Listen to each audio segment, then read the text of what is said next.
Hello everyone, welcome to Shekhar sir classes. ఈ వీడియోలో ముఖ్యమైన విద్యా ఉద్యోగానికి సంబంధించినటువంటి సమాచారం గురించి డిస్కస్ చేద్దాం. వీడియోలోకి వెళ్ళే ముందు మొదటిసారిగా మన ఛానల్ చూస్తున్నవారు లేదా ఇప్పటివరకు మన ఛానల్ని సబ్స్క్రైబ్ చేయని వాళ్ళు ఎవరైనా ఉంటే సబ్స్క్రైబ్ చేయండి. శేఖర్ సార్ క్లాసెస్ అనేటువంటి యూట్యూబ్ ఛానల్లో ముఖ్యమైన విద్యా ఉద్యోగానికి సంబంధించినటువంటి సమాచారంతో పాటు అర్థమెటిక్ సంబంధించినటువంటి క్లాసెస్ కూడా ప్రొవైడ్ చేయడం జరుగుతున్నది. సో ఆ వీడియోస్ని కూడా చూసి లైక్ చేయండి, నచ్చితే షేర్ చేయండి. సో ఇంకా ఎక్కువ మందికి కంటెంట్ రావాలంటే మీరు సబ్స్క్రైబ్ చేసుకోండి. సో ఈ వీడియోలో ప్రముఖ దినపత్రికలో వచ్చినటువంటి అప్డేట్ గురించి చూద్దాం. ఫస్ట్ ఆర్టికల్ చూడండి. 15 నిమిషాల ముందుగానే టెట్ పరీక్ష కేంద్రాల మూసివేత. వెబ్సైట్లో అభ్యర్థుల హాల్ టికెట్లు 20 నుంచి జూన్ 2 వరకు పరీక్షలు. ఉదయం సెషన్ 9 గంటల నుంచి 11:30 వరకు, మధ్యాహ్నం సెషన్ 2 గంటల నుంచి 4:30 వరకు. ఎమ్మెల్సీ ఉప ఎన్నిక నేపథ్యంలో 26, 27 తేదీల్లో పరీక్షలు లేకుండా షెడ్యూల్. ఇది టెట్కు సంబంధించినటువంటి సమాచారం. హాల్ టికెట్లు ఆల్రెడీ మనకు వెబ్సైట్లో ఉంచడం జరిగింది. ఈ నెల 20 నుంచి జూన్ 2 వరకు పరీక్షలు జరుగుతాయి. మొదటి సెషన్ ఉదయం సెషన్లో 9 గంటల నుంచి 11:30 వరకు, మధ్యాహ్నం సెషన్ 2 గంటల నుంచి 4:30 వరకు ఉంటాయి. ఎమ్మెల్సీ ఉప ఎన్నికల నేపథ్యంలో 26, 27 తేదీలో ఎలక్షన్ ఉంది కాబట్టి ఆ 2 డేస్లో ఎగ్జామ్ లేకుండా చూడడం అనేటువంటిది షెడ్యూల్ అనేటువంటిది ఇవ్వడం జరిగింది. సో దీనికి సంబంధించినటువంటి వెబ్సైట్లో హాల్ టికెట్లు అనేటువంటి ప్రొవైడ్ చేయడింది. అయితే ఇది హాల్ టికెట్స్ అనేటువంటిది డెస్క్టాప్ పైన మాత్రమే ఓపెన్ అవుతున్నాయి. మరి సిస్టమ్ మీద మాత్రమే ఓపెన్ అవుతున్నాయి. మరి ఫోన్లో ఓపెన్ కావాలి అని అంటే మీరు ఫోన్ని ల్యాండ్స్కేప్ మోడ్లో పెట్టండి. ల్యాండ్స్కేప్ అంటే వర్టికల్ కాకుండా హారిజెంటల్గా ఫోన్ని ఉంచేసి మీరు కనుక మీ యొక్క journal number, date of birth enter చేస్తే ఫోన్లో కూడా ఓపెన్ అవుతుంది. సో ఇక ఆర్టికల్లోకి వెళ్తే, రాష్ట్రంలో ఉపాధ్యాయ అర్హత పరీక్ష టెట్ 2024 పరీక్షలను మే 20 నుంచి జూన్ 2 వరకు నిర్వహించనున్నారు. ఇందుకు సంబంధించినటువంటి హాల్ టికెట్ను అధికారిక వెబ్సైట్లో అప్లోడ్ చేయడం, పరీక్షా కేంద్రంలో 15 నిమిషాల ముందుగా చేరాల్సి ఉంటుందని, పరీక్షకి 15 నిమిషాల ముందే పరీక్షా కేంద్రాల గేటు మూసివేస్తామని, కాబట్టి అభ్యర్థులు పరీక్షా కేంద్రానికి 15 నిమిషాల ముందుగానే చేరుకోవాలని సో హాల్ టికెట్లో జారీ చేయడం అనేటువంటిది జరిగింది. ఎటువంటి ఎలక్ట్రానిక్ వస్తువులు అనుమతి లేదని పేర్కొన్నారు. పరీక్షా కేంద్రంలోకి గంటన్నర ముందు నుంచే అనుమతించనున్నారు. ఉదయం సెషన్ 9 గంటల నుంచి 11:30 వరకు, మధ్యాహ్నం సెషన్ 2 గంటల నుంచి 4:30 వరకు నిర్వహించినారు. పరీక్ష ముగిసిన తర్వాతనే అభ్యర్థులను బయటకు పంపిస్తారు. ఈ నెల 20 నుంచి పరీక్షలు అనేటువంటిది ప్రారంభం కానున్నాయి. జూన్ 2 వరకు కొనసాగుతాయి. ఈ నెల 27న నల్గొండ, ఖమ్మం, వరంగల్ గ్రాడ్యుయేట్ ఎమ్మెల్సీ ఉప ఎన్నిక పోలింగ్ ఉండడంతో 24 నుంచి 27 వరకు పరీక్షలు లేకుండా షెడ్యూల్ను రూపొందించారు. 23 తర్వాత ఈ నెల 28 నుంచి జూన్ 2 వరకు పరీక్షలు నిర్వహించనున్నారు. పరీక్షలను మొదటిసారి ఆన్లైన్ విధానంలో నిర్వహించినారు. గతంలో 15 రోజుల పాటు పరీక్షలు నిర్వహించడం కోసం షెడ్యూల్ను రూపొందించగా, ఎమ్మెల్సీ ఉప ఎన్నికల నేపథ్యంలో కేవలం 10 రోజుల పాటు 2 సెషన్లో పరీక్షలను నిర్వహించడానికే టెట్ అధికారి షెడ్యూల్ను ఫైనల్ చేశారు. ప్రతిరోజు 2 సెషన్లో పరీక్షలు నిర్వహించనున్నారు. మే 20 నుంచి టెట్ పేపర్ 2 పరీక్షలను, మే 30 నుంచి టెట్ పేపర్ 1 పరీక్షలను నిర్వహించనున్నారు. రాష్ట్రంలోని 11 జిల్లాల్లో టెట్ ఆన్లైన్ పరీక్షలను నిర్వహించనున్నారు. టెట్ 2024కు 2,86,000 దరఖాస్తులు వచ్చాయి. దరఖాస్తు గడువు ముగిసే సమయానికి 2,86,386 మంది దరఖాస్తు చేసుకున్నారు. వారిలో పేపర్ 1కి 99,958 దరఖాస్తులు రాగా, పేపర్ 2కి 1,86,428 దరఖాస్తులు వచ్చాయి. వాటిలో ఇన్ సర్వీస్ ఉపాధ్యాయులు 48,582 మంది దరఖాస్తు చేసుకున్నారు. అందులో పేపర్ 1కు 9,756 దరఖాస్తులు ఉండగా, పేపర్ 2కు గణితంకి సబ్జెక్టుకి 22,369 దరఖాస్తులు రాగా, పేపర్ 2 సోషల్ స్టడీస్కి 16,457 దరఖాస్తులు వచ్చాయి. ఇది టెట్కు సంబంధించినటువంటి సమాచారం. గతంలో ఇచ్చినటువంటి 15 రోజుల షెడ్యూల్ను ఎమ్మెల్సీ ఉప ఎన్నిక నేపథ్యంలో 10 రోజుల షెడ్యూల్గానే కుదించడం జరిగింది. అయితే మే 20 నుంచి 30 వరకు, మే 29 వరకు పేపర్ 2కు సంబంధించినటువంటి ఎగ్జామ్స్ జరుగుతాయి. 2 సెషన్లో, మార్నింగ్ 9 గంటల నుంచి 11:30 వరకు, మధ్యాహ్నం 2 గంటల నుంచి 4:30 వరకు 2 సెషన్లో పేపర్ 2కు సంబంధించినటువంటి ఎగ్జామ్ జరుగుతాయి. మే 30 నుంచి జూన్ 2 వరకు పేపర్ 1కి సంబంధించినటువంటి పరీక్షలు జరుగుతాయి. రాష్ట్రంలోని 11 జిల్లాల్లో ఈ యొక్క ఆన్లైన్ ద్వారా పరీక్షలు జరపడం జరుగుతుంది.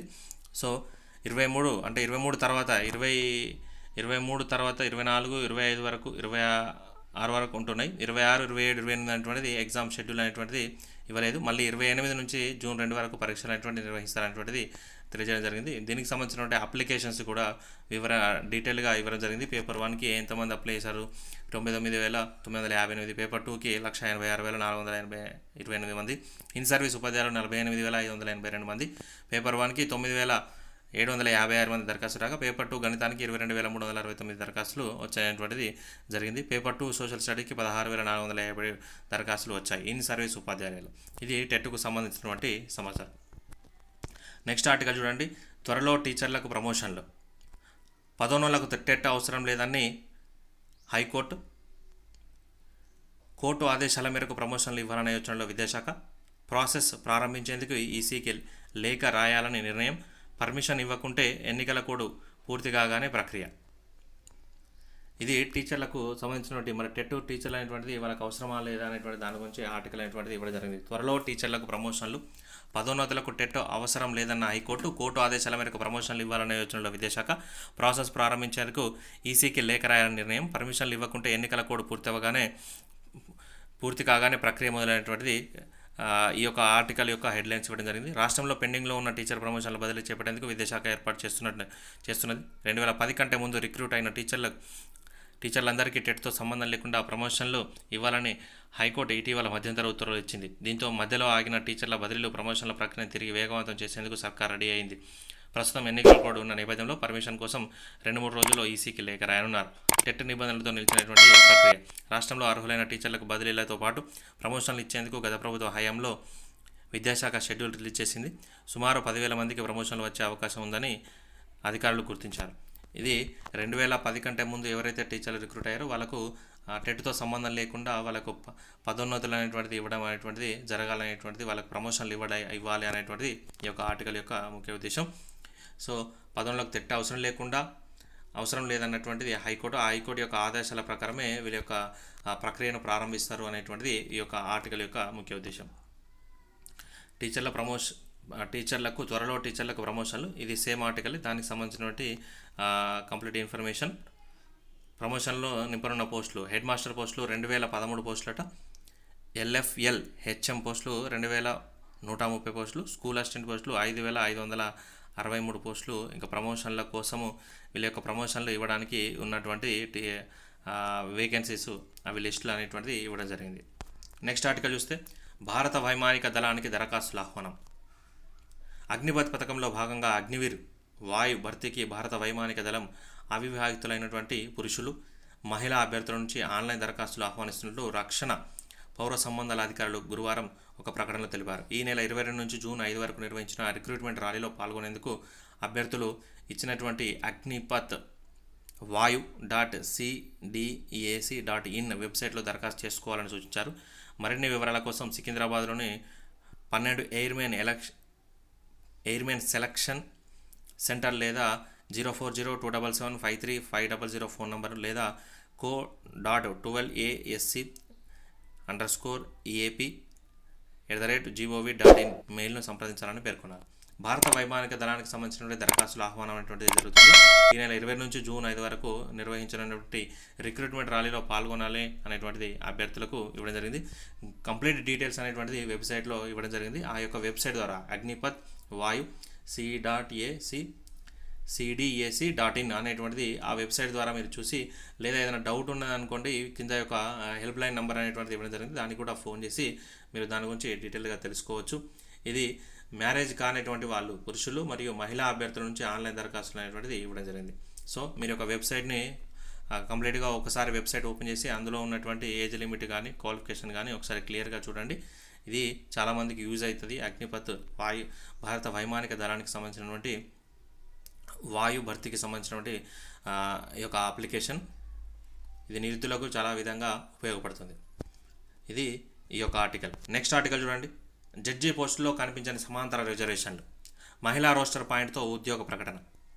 తెలంగాణ రాష్ట్ర జ్యుడిషియల్ సర్వీసులో జిల్లా జడ్జి పోస్టులో మహిళకు వర్టికల్ రిజర్వేషన్లు అమలు చేసేలా ప్రభుత్వం ఉద్యోగ ప్రకటన జారీ చేసింది. అయితే ప్రస్తుత ప్రభుత్వం ఉద్యోగాల భర్తీలో మహిళలకు సమాంతర రిజర్వేషన్ అమలు చేస్తున్న విషయం తెలిసిందే. రాష్ట్రంలో ప్రత్యక్ష నియామకం కింద 9 జిల్లా జడ్జి పోస్టులను ప్రభుత్వ ప్రధాన కార్యదర్శి శాంతికుమార్ ఉద్యోగ ప్రకటన జారీ చేశారు. వీటిలో 4 పోస్టులకు మహిళలకు కేటాయించారు. మహిళలకు ప్రత్యేకంగా రోస్టర్ పాయింట్ కేటాయించారు. అయితే ప్రభుత్వ ఉద్యోగాల భర్తీలో మహిళలకు సమాంతర రిజర్వేషన్ అమలవుతాయని ఈ ఏడాది ఫిబ్రవరి 10న మహిళా శిశు సంక్షేమ శాఖ జీవో నంబర్ 3ను జారీ చేసింది. ఇటీవల టీఎస్పీఎస్సీ గురుకుల నియామకాల బోర్డు భర్తీ చేసినటువంటి ఉద్యోగాల్లో మహిళలకు సమాంతర రిజర్వేషన్ అమలు చేశారు. నియామక పత్రాలు జారీ చేయని ఉద్యోగ ప్రకటనలు ఖాళీలను ఈ మేరకు మార్పులు చేశారు. మహిళా కేటగిరీ ఉద్యోగాల పోస్టులను జనరల్లో కలిపి వాటిని జనరల్ కేటగిరీగా చూపించారు. కానీ జడ్జి పోస్టులకు మాత్రం రోస్టర్ పాయింట్తో ఉద్యోగ ప్రకటన ఇవ్వడం అనేటువంటిది నిరుద్యోగుల్లో గందరగోళం నెలకొంది. కంట్రోలర్ ఆఫ్ ఎగ్జామినేషన్ నియామకం ఏది? టీఎస్ఎస్పీ జూన్ 1న ప్రిలిమినరీ పరీక్ష నిర్వహించనుంది. ఈ పరీక్ష నిర్వహణలో కంట్రోలర్ ఆఫ్ ఎగ్జామినేషన్ కీలక. గతంలో ప్రశ్నపత్రాల లీకేజీ పరిణామాల నేపథ్యంలో టీఎస్ఎస్పీని బలోపేతం చేసేందుకు ఈ పోస్టును కమిషన్ సృష్టించింది. ప్రశ్నపత్రాల రూపకల్పన, పరీక్షల నిర్వహణ, పరీక్ష కేంద్రాల గుర్తింపు బాధ్యతలను ఈ అధికారి నిర్వహించాలి. అత్యంత కీలక పోస్టులు కావడంతో కంట్రోలర్ ఆఫ్ ఎగ్జామినేషన్ వచ్చే వారు కేంద్ర సర్వీస్ కేడర్కు చెందిన వారై ఉండాలని, తెలంగాణేతరులుగా ఉండాలని నిబంధనలు పెట్టారు. దీంతో గతంలో ఈ పోస్టులో కర్ణాటక చెందినటువంటి తెలంగాణ కేడర్ ఐఏఎస్ అధికారి బిఎం సంతోష్ను నియమించారు. ఇటీవల బదిలీలో భాగంగా ఆయన జిల్లా కలెక్టర్గా వెళ్లారు. అప్పటి నుంచి ఈ పోస్టు ఖాళీగా ఉంది. సో కంట్రోలర్ ఆఫ్ ఎగ్జామినేషన్ నియామకం అనేటువంటిది ఖచ్చితంగా ఉండాలి. ఎందుకంటే ఇది ఎందుకు పనిచేస్తుందంటే వాళ్ళు ప్రశ్నపత్రాల లీకేజీ పరిమాణంలో ఇది కాకుండా చూసుకుంటుంది. ప్రశ్నపత్రాలకు సంబంధించినటువంటి రూపకల్పనలు రూపొందించడం కానీ, ప్రశ్నపత్రాల నిర్వహణ కానీ, పరీక్షా కేంద్రాల గుర్తింపు బాధ్యతలు కానీ ఈ అధికారి నిర్వహించాలి. ఇది అధికారి లేకపోవడం వల్ల ఏమవుతుందంటే ఎగ్జామినేషన్కి సెంట్రల్ అప్లై చేయడంలో ఫీజు మాత్రం ఎక్కువగా తీసుకుంటారు. ఇప్పుడు ఫర్ ఎగ్జాంపుల్ టెట్ ఎగ్జామినేషన్ చూసుకుంటే వాళ్ళు 1000 రూపాయలు అనేటువంటి ఛార్జ్ చేశారు. కానీ ఎగ్జామినేషన్ సెంటర్ అనేటువంటిది ఎక్కడెక్కడో ఇవ్వడం జరిగింది. ఫర్ ఎగ్జాంపుల్ కరీంనగర్ వాళ్ళకు తీసుకెళ్ళి హైదరాబాద్లో కానీ, రంగారెడ్డిలో కానీ, ఏదో మన చాలా దూరం మేడ్చల్ కానీ ఇబ్రహీంపట్నంలో వేయడం జరుగుతుంది.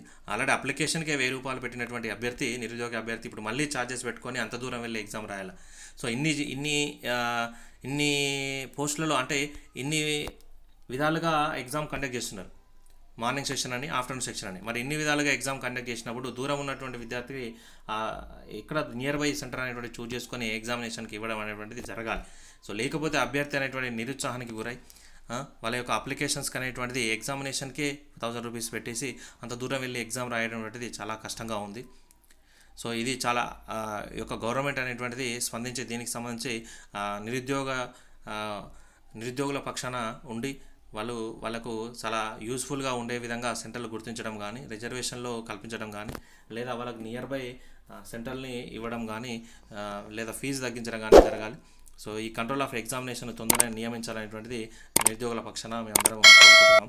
ఇది ఈ యొక్క ఆర్టికల్ జడ్జి పోస్టులో కనిపించిన సమాంతర రిజర్వేషన్ సంబంధించి మహిళా రోస్టర్ పాయింట్తో ఉద్యోగ ప్రకటన అనేటువంటిది సంబంధించినటువంటి ఆర్టికల్. నెక్స్ట్ ఆర్టికల్ చూస్తే జూన్ 3న లాసెట్ పీజీఎల్ సెట్ పరీక్షలు.